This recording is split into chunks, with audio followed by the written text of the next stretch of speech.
you're a Legend of Zelda fan and a Lego fan, you're in one of two places right now. You're wondering, should I buy the Lego Deku tree for $300? Or was it really worth just buying the Lego Deku tree for $300? I cannot wait to talk about this because Zelda is so important, Lego is important, and it is dangerous to go alone, as they say. So Methuselah and I will be breaking down all the details on this wonderful set, if it is actually worth that $300, and why we think that Lego may have cooked a little too hard on this one. Daniel Lewa, when you first built the Lego Deku tree, which one did you start with? Because I know there are actually two versions that you could build. That's a great feature of this set, that you can choose which set that you want to build, Breath of the Wild or Ocarina of Time version. I chose to do the Breath of the Wild version first because Breath of the Wild tree was the bigger option, and I wanted to be able to see what everything looked like in its totality before doing the Ocarina of Time version. The Breath of the Wild version is absolutely beautiful. It is so decked out to the brim with everything that you would want from a Lego Deku tree set. It's awesome to be able to see Hestu, the maracas Korok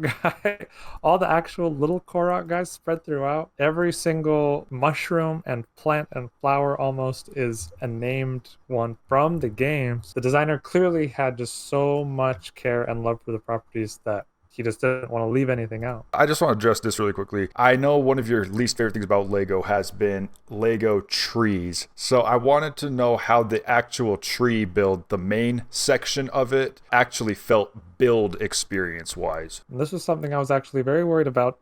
$300 black box Lego tree. That's like 3 evils in a row, 3 strikes. But fortunately, almost the entire majority and structure of this tree feels much more like building almost like a creature or an architectural build where it's very sturdy.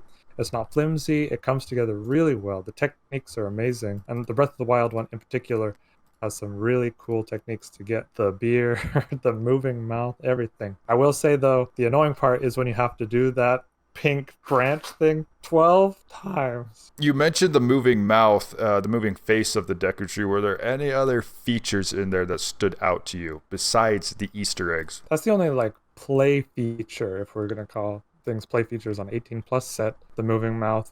The majority of the other stuff is mostly how you can interact with it. The fact that you can take off the mushrooms very easily from where they're placed, which is very convenient, as well as having the ability to put the Master Sword in its pedestal. That is a really cool feature. The Master Sword whole section actually detaches from the Deku Tree section, and when you build either the Ocarina of Time version or the Breath of the Wild version, you still have that front Master Sword section complete and separate. Breath of the Wild one, after you finish that first tree, what price did that Lego set feel like after completing that version? Felt like a very, very solid $200 set. Oh, we can see it. You can see it here next to the Heavenly Realms, as well as next to the Eldorado Fortress. Two amazing sets, great value for their prices. They have almost the same piece count as the Deku Tree. They take up basically the same footprint. But Heavenly Realms is $190. That's $110 cheaper. Yeah, it's a original Lego theme, but still, that's huge. Eldorado Fortress, $215. So even then, it's a really good deal in comparison. No stickers to be found, completely custom prints, brand new molds, and extreme attention to detail.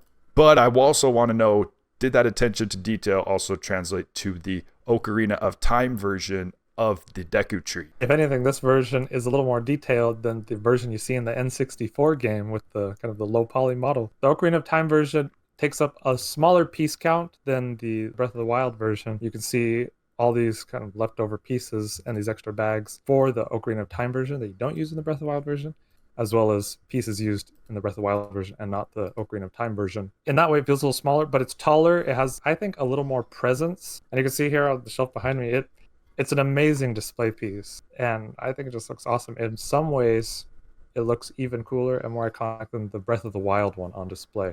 I think it's literally so hard to choose because that one looks so iconic. But not only do I think that version of the tree may be more iconic, possibly I think the Ocarina of Time minifigures are definitely more iconic than the Breath of the Wild was. Breath of the Wild is huge and popular, but man, just think of how many iterations of Super Smash Bros. We've had with the green Links and the green young Links. Like, even for Smash fans alone, that aren't even Zelda fans, these are the recognizable ones. We do have the Breath of the Wild one Ultimate, of course, but it's just rough. I mean, were there any other features or details that are exclusive to the Ocarina of Time version? Yeah, it actually has a few more features than the Breath of the Wild version, because like in Ocarina of Time, the Deku Tree's mouth opens for Link to walk in and enter the dungeon, which is awesome, and that feature works really well. Very smooth how it just slides up and down. And there's also the Skulltula that can drop down from its web and get pulled back up. And I think it's a great example of how 18 plus sets can have these fun interactive features and be enjoyable for an older audience. There's another structure that is left built regardless of which tree you build, and that's Link's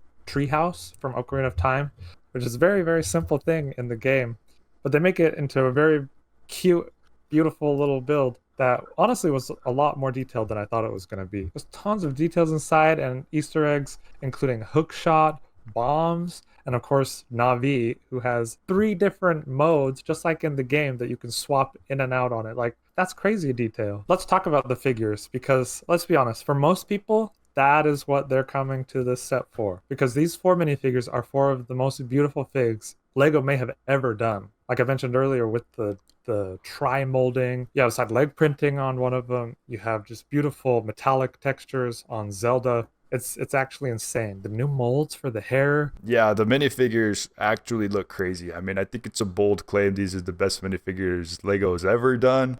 Maybe for non-CMF sets, totally. Like, because they maxed out on details. So many iconic singular Lego pieces in this. Master Sword, Hylian Shield, Ocarina, Link's hat, like...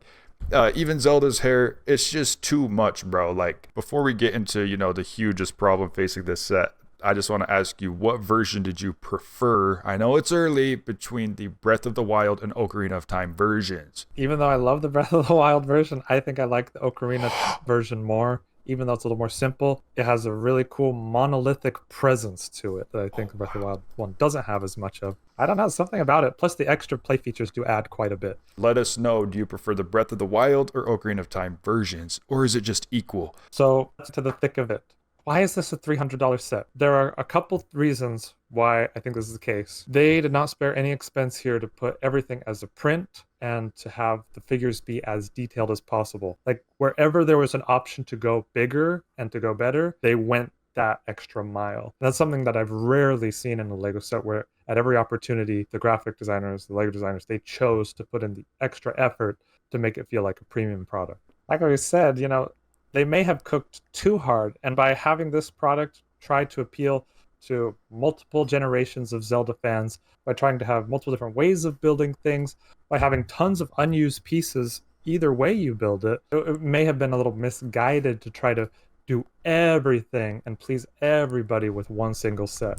Like, the quality is there, the work is there. But you're correct, maybe from a conceptualization standpoint, maybe it was misguided in the fact that if you just got one of the trees, it could have been closer to $190 or $200 rather than both of them and all these extra pieces, boosting that price up to something that may not be accessible for a lot of Legend of Zelda fans. Maybe if this is the only Zelda set we ever get, it will have been worth it to get all of these extra accessories, different scenes from different games, and all of these different figures. It is 4, but it's a really good variety in those 4. If we do end up seeing more Zelda sets down the line, this may feel like a worse and worse value, especially if we get any of these same minifigures later down the line.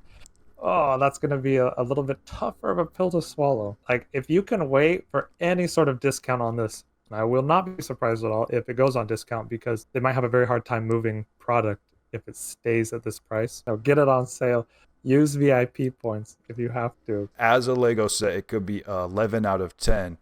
But you can't get a Lego set. You can't have it if you can't buy it. Then basically it doesn't matter how good of a Lego set it was, because it wasn't accessible in the first place, which could almost take an 11 out of 10 Lego set to a 0 out of 10 because you just can't have it. And maybe in some ways that makes it an aspirational set that kids or adults will want to strive for to get. But that's our honest opinion as people who went out and paid their money to buy this. That's kind of how it feels. Do I regret it? Not at all.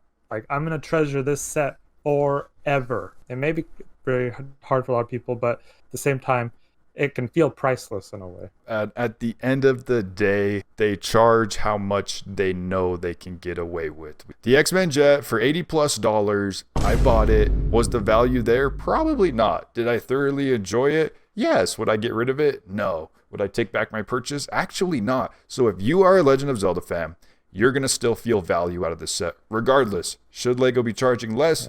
Probably. Can we control that? No. Should we keep complaining about it? Maybe. But that is our opinion on the LEGO Deku tree. And who knows, maybe they will learn from this and realize, well, we're still going to cook. We're going to let our designers, our graphic designers, the set designers cook in a more focused way. We're just going to do, I don't know, a Hyrule Castle, maybe.